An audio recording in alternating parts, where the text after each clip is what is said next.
नाज़रीन, फतह की बहुत बड़ी खबरें सामने आ रही हैं और फ़लस्तीन की जो कामयाबी है वो रोज़े रोशन की तरह यहाँ हो रही है और तमाम तर जुल्म के बावजूद जो इसराइल की शिकस्त है वो दुनिया पर आश्कार हो रही है। और हालात नाज़रीन इस नहज पर आ पहुँचे हैं कि जो सिहूनी लॉबी है उसने भी हाथ खड़े कर दिए हैं अमेरिका से इसराइल की मदद पास करवाने के लिए और मज़ीद नेतन्याहू की मदद करने के लिए। और मुसलसल वहाँ से खबरें आना शुरू हो गई हैं कि सिहूनी लॉबी टोटली वहां पर फेल हुई है। और सबसे बड़ा क्रेडिट नाज़रीन हमास को जाता है जिसने फौजी सतह पर यह कामयाबी हासिल की और तमाम इनकी कैलकुलेशंस को फेल किया, इनके सारे तकब्बुराना जो दावे थे उनको फेल किया। फिर जो फ़लस्तीन के इत्तेहादी हैं फिर उनको सारा क्रेडिट जाता है। और अब नाज़रीन बहुत ज़्यादा मतलब वो जो कह देंगे इत्मीनान की खबरें आना शुरू हो गई हैं कि जो इम्पैक्ट इस सारी जंग का क्रिएट हुआ है उसमें अब इसराइल के जो इबरतनाक शिकस्त है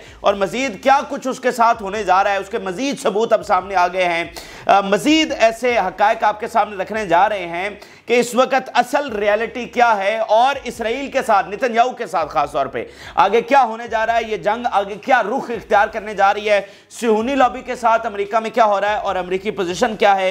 ये बड़ी इंपॉर्टेंट खबरें आपके साथ शेयर करेंगे। और बहुत बड़ी खबर यह भी सामने आई है कि इसराइल के पास एक बार फिर असलहा ख़त्म हो गया है। जी हाँ, इसराइल के पास असलहा ख़त्म हो गया है और उसने ये पैगाम भिजवाया है कि अगर हमें फिल फौर असलहा ना दिया गया तो हम ये जंग हार जाएंगे। तो बहुत बड़े हक़ाइक़ आपके साथ शेयर करेंगे। जिन लोगों ने चैनल को सब्सक्राइब नहीं किया उनसे रिक्वेस्ट करेंगे कि चैनल को ज़रूर सब्सक्राइब कर लें ताकि हर आने वाले वीडियो आप तक पहुँच सके। नाज़रीन, मैं जैसा आपको बता रहा हूँ कि इस वीडियो में तमाम बड़ी खबरें हैं और बड़ी फतह और इत्मीनान की खबरें, इसलिए इस वीडियो को आपने आखिर तक सुनना है। और सबसे जो पहली बड़ी खबर है वो गज़ा के हवाले से है। वहाँ पर इस वक्त हमास की पोजीशन क्या है और जब आप ये खबर सुनेंगे तो फिर आपको पता चलेगा कि असल रियलिटी क्या है और कितनी फतह मज़ामती तहरीक को मिली है। Major general in the reserve force Israel का जो है इशक ब्रेक इसका नाम है, ये इस वक्त गज़ा में लड़ रहा है।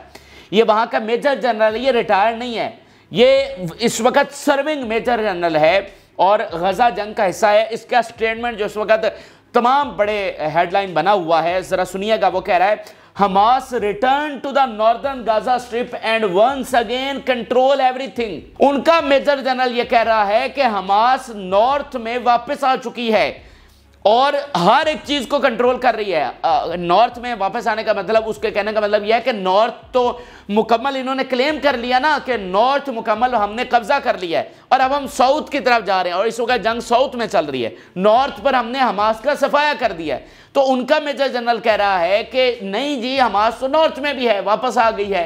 तो ये कितनी बड़ी, आप अंदाजा लगाइए कितनी बड़ी इबरतनाक शिकस्त है। 6 महीनों की जंग, उसमें तमाम तर जो जुल्म है वो किया गया, कितनी ज्यादा बमबारी की गई, न्यूक्लियर बम के बराबर वहां पर बम गिराए गए, सारी मगरबी ताकत इस्तेमाल हुई है। ये कोई ना सोचे कि खाली इसराइल जंग लड़ी है, इसमें पूरी अमेरिकी ताकत थी, इसमें सारी मगरबी ताकत थी, इसमें CIA ने इंटेलिजेंस मिशंस किए, इसमें जो अमेरिकी कुछ यूरोपीय कुछ और ममालिक है जिसमें बरतानिया, उनकी इंटेलिजेंस ने यहाँ पर आकर मिशंस किए हैं, यानी वो इंटेलिजेंस फ्लाइट्स उसने की हैं, हमास के लीडर्स को ढूंढने की कोशिश की है। तो उन्होंने पूरा जोर लगाया, हर रोज असलहा इसराइल की बंदरगाह पर पहुंचा है, नेवी क्या, फिजाइया क्या, मर्सनरीज क्या। यानी आप देखें ना कि जब अर्बन वॉरफेयर होती है तो उसमें थोड़ा सा ये होता है, आर्मी ये शिकायत करती हैं, पहले भी शायद एक बार बात हुई है कि भाई हम तो सिविलियंस की कैजुअलिटीज को बचा रहे हैं, यहां पर कुछ नहीं बचाया गया। आप देखिए खुराक बंद, पानी के कुओं में उन्होंने वो भर दी, जो है ना कंक्रीट भर दिया कि यहां से ये पानी ना पी सके। मसाजिद आपने शहीद कर दी, बेकरीज आपने उड़ा दी, यानी जिंदगी की कोई उम्मीद नहीं छोड़ी गई। हर तरीके से फलस्तीनियों को शिकस्त देने की कोशिश की गई। और आज 6 महीनों के बाद वो क्या कह रहे हैं कि हमास तो नॉर्थ में वापस आ चुकी है। तो पहली बात तो यह है कि वो नॉर्थ से कभी गए ही नहीं थे और दूसरी बात यह है कि ये जो बार बार कह रहे हैं ना कि हम रफा में ऑपरेशन करेंगे, उसकी वजह नाज़रीन ये है कि जो इनकी असल कैलकुलेशन थी कि इन्होंने करना क्या है, वो ये था कि जो फलस्तीनी हैं उनको निकालना है। यानी इनकी कामयाबी जो है वो ये समझते हैं कि फ़लस्तीनियों को निकाल लेंगे तो हम अपनी कामयाबी हासिल कर सकेंगे। फ़लस्तीनियों को निकाले बगैर कामयाबी नहीं है। यानी हमास को ये शिकस्त नहीं दे सकता, तो इनको इकलौता जो रास्ता नजर आ रहा है वो फ़लस्तीनियों को निकालना है। और ये सारी अगर आप टाइमलाइन देखें, खाना बंद करना, यूनरवा की फंडिंग बंद, एड काफिलों पर हमले, बेकरीज पर, पानी के कुओं को बंद करना, वाटर टैंकर्स को, ये सारी जो चीज़ें हैं ये सारी एक तरफ हमें साबित करती हैं एक चीज़ को कि फ़लस्तीनियों को निकालना इनका असल गोल है। तो अब आखिरी स्टॉप रफ़ा है, सारे फ़लस्तीनी वहाँ पर जमा है। देखें, आप कहते हैं कि हमास सिर्फ रफ़ा में रह गई, नेतन्याहू का स्टेटमेंट यह है कि हमास सिर्फ रफ़ा में रह गई है।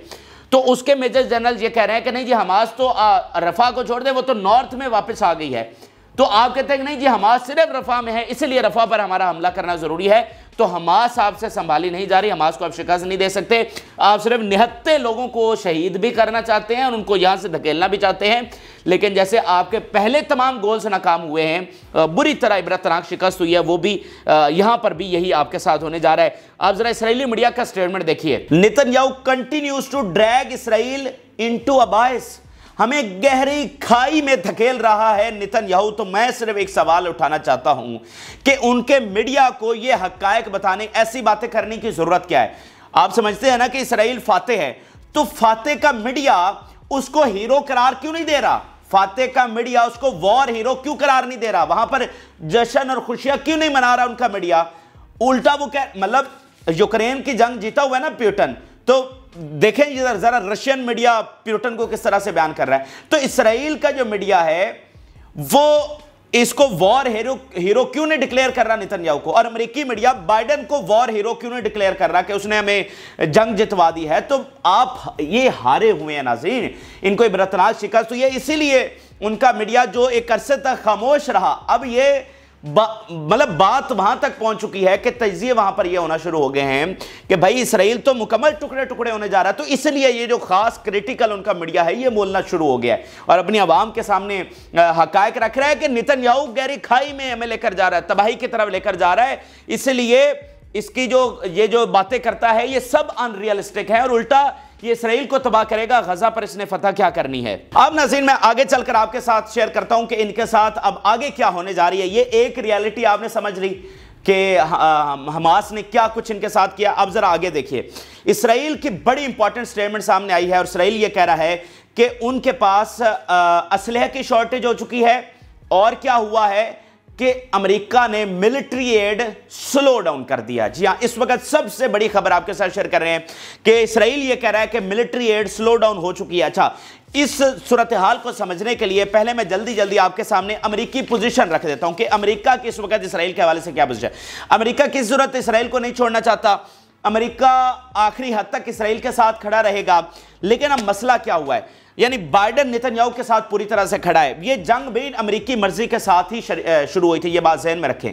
अमेरिकी मर्जी के बगैर ये सारा कुछ नहीं हो सकता था। हर रोज आपका असलहा वहां पर पहुंचा है। अब मसला क्या हो रहा है नाज़रीन, मसला ये हो रहा है कि जो आपने गोल सेट किए थे वो तो अचीव नहीं हुए, तो अब वहां पर जो दीगर ताकतवर हल्के हैं वो बोलना शुरू हो गए हैं कि भाई आपको एक खास टाइम दिया गया था, उस खास टाइम में आपने खास वॉर गोल अचीव करना था। अब जब वो अचीव नहीं कर सके तो इट्स मीन क्या फेल हुए हैं। तो अब हट धर्मी करने का या जिद करने का, अनाक करने का, तकब्बुर करने का आपको उल्टा बुरा नतीजा निकलेगा। इसलिए ये जो सारी जंग है जितनी अब ये आगे बढ़ रही है ये नुकसान कर रही है। यानी जंग मर्जी इन्हीं की हुई और इन्हीं की, इन्होंने असला दिया, सारा कुछ किया, लेकिन जो फेल हो गया ना, जो वॉर गोल आपके थे वो फेल हो गए। तो इसलिए बाकी ताकतवर हल्के इस वक्त बोलना शुरू हो गए। इस वक्त बाइडेन की पोजीशन कुछ और है, वो आइसोलेट हुआ है, कांग्रेस कुछ और कह रही है, मीडिया कुछ और कह रहा है, अवाम कुछ और कह रहे हैं। यानी कि pentagon on record cease fire कह रहा है, CIA कुछ और कह रही है। तो इसीलिए मतलब एक तो टोटल कंफ्यूजन है और अगर उनके मीडिया के एनालिसिस हम देखें तो वो कह रहे हैं कि ये डिजास्टर होने जा रहा है क्योंकि इनके गोल्स बहुत अनरियलिस्टिक हैं नेतन्याहू और बाइडेन के, और बहुत जल्द इनको मुंह की खानी पड़ेगी। ये वहां पर अब कांग्रेस कह रहा है, उनका मीडिया कह रहा है और अवाम कह रहे हैं। अच्छा, अब ये यूएस की पोजीशन आपको समझ आ गई, बैकग्राउंड का आपको पहले भी पता है, लेकिन इस स्टोरी के रेफरेंस के हवाले से मैंने आपको बता दिया। तो यूएस की पोजीशन ये है। अब जरा अगली बहुत बड़ी खबरें सुनिए। वो कह रहे हैं, इसराइली मीडिया कह रहा है US slow down military aid to Israel. फिर वो कह रहे हैं जी the US has begun delaying some military aid to Israel. ये ABC अमेरिका का सबसे बड़ा इदारा उसको कोट कर रहा है और इसराइली ऑफिशियल्स बता रहे हैं ABC को, ये वो खबर है, कोई ऐरे गैरे की खबर नहीं है। फिर इसराइल क्या कह रहा है, we have a need for some sensitive guidance equipment, हमें हसास जो इक्विपमेंट है उनकी फिलफौर जरूरत है। फिर वो कह रहे हैं कि एनी डिले रेज कंसर्न, कि ये जो डिले हो रहा है ये हमारे कंसर्न बढ़ा रहा है, क्योंकि यूरोप भी वो तो ऑलरेडी हमें छोड़ रहा है, मतलब बहुत ममालिक छोड़ चुके हैं, वहां पर पाबंदियां लग चुकी हैं, तो अमेरिका का भी ये डिले करना बहुत तशवीश हमारी बढ़ा रहा है, क्योंकि सिर्फ जो एक लाइफ लाइन है ना इसराइल की वो अमेरिका है। फिर वो सुनिए, shortage of 155 mm artillery shells and 120 mm tank shells, तो शेल्स की बड़ी वहां पर कमी हो गई है, मतलब एम्यूनेशन कम हो गया। फिर जरा सुनिएगा, अब बड़ी इंपॉर्टेंट एक स्टेटमेंट बड़ी, we are not sure why but we are fully aware of how frustrated the United State is with the war. ये इसराइली ऑफिशियल्स कह रहे हैं, कहां पर कह रहे हैं, अमेरिकी मीडिया पर, कि हम श्योर नहीं है लेकिन हमें इतनी बात से हम अवेयर हैं कि अमेरिका फ्रस्ट्रेटेड हो चुका है इस जंग के साथ। अब मैं आपके सामने इस सारी गुफ्तगू की हासिल हुसूल जो स्टेटमेंट है, यानी ये जो आपके पीछे मैंने पूरे 10-12 मिनट लगाए हैं, अब इस पूरी वीडियो की हासिल हुसूल स्टेटमेंट आपके सामने रखने जा रहा हूं, और आपने इस जंग को समझने के लिए इस स्टेटमेंट को हमेशा याद रखना है, और इसी की जो है ना ऊपर इसी के रियलिटी को समझते हुए जंग को देखना है। तो अब वो स्टेटमेंट मैं आपके सामने रखने जा रहा हूं। इसराइल क्या कह रहा है, we may lose the war, ये इसराइल कह रहा है, we may lose the war if ammunition and legitimacy are not available and both of them are running out. तो असल बात यह है नाज़रीन कि वो कह रहा है कि भाई असलहा भी, अगर असलहा के साथ भी जंग हारेंगे, लेकिन अगर लिजिटिमेसी खत्म हो गई तो फिर हम ये जंग हार जाएंगे। तो असल बात असलहा नहीं है, असल बात है लिजिटिमेसी, कि आपको कितना मतलब टाइम मिला है, कितना आपको लिजिटिमेसी के साथ ये जंग आप जारी रखे हुए हैं। यानी लिजिटिमेसी क्या है, वहां पर दुनिया की पोजीशन क्या है, खासतौर पे अवाम की पोजीशन क्या है, अवाम क्या समझ रहे हैं। अगर आप अमेरिका के सर पर चल रहे हैं तो अमेरिका की कांग्रेस की पोजीशन क्या है, अमेरिकी सदर कुछ नहीं है, अमेरिकी कांग्रेस की वहां पर अहमियत है। तो अगर आप अमेरिका के सर पर चल रहे हैं तो अमेरिका कि कांग्रेस क्या समझ रही है, अमेरिकन अवाम क्या समझ रहे हैं। अगर यूरोप आपकी लाइफ लाइन है तो यूरोपीय अवाम और यूरोपीय हुकूमतें क्या समझ रही हैं, यूनाइटेड नेशन पर क्या वोटिंग हो रही है, ये लेजिटिमेसी है। देखें, आप इस बात को समझे कि 6 महीने हो चुके हैं, तो 6 महीनों तक इसराइल को पूरी छूट दी गई। यानी क्या दुनिया में कोई और ऐसी ताकत है, एक भी ऐसी ताकत नहीं है कि जिसको इतनी ज्यादा स्पेस मिली हो, कि इतनी छुट्टी मिली हो कि जो चाहे वो कर ले। यानी आप अंदाजा लगाइए, 6 महीने तक इसराइल ने सारा कुछ किया है जो वो कर सकता था। अमेरिका और यूरोप ने पूरा सपोर्ट किया कि ठीक है यार, इसराइल अगर चाहता है, हमारा लाडला बच्चा है, अगर ग्रेटर इसराइल बनाना चाहता तो बना ले। तो 6 महीने तक उन्होंने सब चीजों को कंट्रोल किया। तो आप, ऐसा नहीं होता नाज़रीन, आप सारी दुनिया से नहीं लड़ सकते। आप सुपर पावर का, अगर आप सुपर पावर भी है ना, तो भी आप सारी दुनिया से नहीं लड़ सकते। और सुपर पावर का कवर लेकर ऐसा नहीं होता कि आप जो मर्जी चाहें कर लें। और भाई 6 महीने दिए ना आपको, 6 महीनों तक आपने अपने ताकत के जोर पर सारा कुछ किया। तो आज वो कह रहे हैं कि वो लिजिटिमेसी जो है वो रनिंग आउट हो रही है, अब वो खत्म हो रही है, और लिजिटिमेसी जब खत्म हो जाएगी मुकम्मल तो हम जंग हार जाएंगे। ये आज इसराइल कह रहा है। तो ये बात आपको समझनी है कि ये जो अवाम खड़े हो रहे हैं, ये जो मीडिया खड़ा हो रहा है, ये जो यूरोप की हुकूमतें खड़ी हो रही हैं, ये जो अमेरिकी सेनेट की पोजीशन अचानक बदल गई, आगे यहूदी लॉबी की स्टेटमेंट आपके सामने रखने जा रहा हूं, अमेरिका में जो मतलब तारीख में कभी ऐसा नहीं हुआ। तो ये जो सारा शिफ्ट आ रहा है, दिस इज द लिजिटिमेसी। तो वो कह रहे हैं इस असलिया बेशक आता रहे, लिजिटिमेसी अगर नहीं होगी तो हम ये जंग हार जाएंगे। अच्छा, अब नाज़रीन आप ये ना समझिए कि कोई मैं बड़ी खुशफहमी में मुब्तला हो रहा हूं और कोई मैं ये कह रहा हूं कि अमेरिका जो है वो इसराइल को ऐसे तबाह होता छोड़ जाएगा, कि ऐसे हालात पैदा हो गए हैं कि अमेरिका मुकम्मल छोड़ जाएगा कि ठीक है इसराइल के टुकड़े टुकड़े कर दो। मैं ये नहीं कह रहा, मैं इस खुशफहमी में मुब्तला नहीं हो रहा, मैं सारी रियलिस्टिक आपको बातें बता रहा हूं। बात यह है कि वो इसराइल को तो अबंडन नहीं कर रहे। मेरा मुकदमा आप ये है, मैं आपको ये बात समझाने की कोशिश कर रहा हूं कि वो इसराइल को अबंडन नहीं कर रहे, लेकिन वो नेतन्याहू को तो अबंडन कर सकते हैं। यानी ये जो हालात हो रहे हैं, ये जो हालात पैदा हो रहे हैं, इसमें क्या है कि देखें सारी जो पॉलिसी है वो नेतन्याहू की है। ये नेतन्याहू है जो सारे इस फसाद को लीड कर रहा है। तो ऐसे हालात पैदा हो रहे हैं कि वो इसराइल को अबंडन नहीं करेंगे, वो नेतन्याहू को अबंडन करेंगे। और नेतन्याहू को अबंडन करना यानी उसको फारिग करना, उसको छोड़ना, मतलब यह है कि ये मुकम्मल फतह है फ़लस्तीन की। नेतन्याहू गया तो ये जंग कंटिन्यू नहीं रह सकेगी, उनकी ये जो सारे फसाद है ये रुक जाएगा, बमबारी रुक जाएगी, ये जंग रुक जाएगी। कोई और इसराइल में कोई और ऐसी शख्सियत नहीं है जो जंग को इस तरह से कंटिन्यू रख सकते, ये सिर्फ नेतन्याहू है जो कंटिन्यू रख सकता है। तो नेतन्याहू फारिग तो समझे कि जंग बंद, और ये उनकी सबसे बड़ी शिकस्त होगी कि मतलब इससे बड़ी और फतह क्या हो सकती है। तो आज़ादी फ़लस्तीन को कोई नहीं रोक सकता। तो बात यह है कि नेतन्याहू को छोड़ना ही असल में सबसे बड़ी शिकस्त है। तो हालात उस तरफ जा रहे हैं, ये मैं आपको दरअसल समझाने की कोशिश कर रहा हूं। अब जरा ज्यूइश लॉबी की सुन ले, यहूदी लॉबी क्या कह रही है, ये इस मेरे स्टांस को और मजबूत करेगी।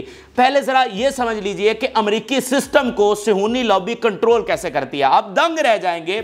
और बड़ी बात यह है, आपने क्या दंग रहना है, अमेरिकी अवाम दंग रह गए। इस दुनिया की सबसे मतलब एजुकेटेड कौम, उसको यह नहीं पता था कि उसके सिस्टम को सिहूनी लॉबी किस तरह से कंट्रोल कर रही है। तो इस जंग ने, जो मैं कहता हूं ना कि ये गजा की जंग सिर्फ फलस्तीन की आज़ादी की जंग नहीं, ये दुनिया से सिहूनियत की आज़ादी की जंग है। तो आज अमेरिकन को पता लगा है कि भाई सिहूनी उनको कंट्रोल किस तरह से कर रहे हैं। नाज़रीन आप सुनिएगा जरा, होता क्या है। सिहूनी क्या, इनकी लॉबी क्या करती है कि वहां कांग्रेस से इसराइल के लिए फंड पास करवाते हैं। यानी ये हर साल बिलियंस ऑफ डॉलर एड की मद में इसराइल को दिया जाता है। यानी जंग हो ना हो ये मैटर नहीं करता, और दुनिया में कोई उनका ऐसा इत्तेहादी नहीं है जिसको हर साल एड दी जाती हो, सिर्फ इसराइल है।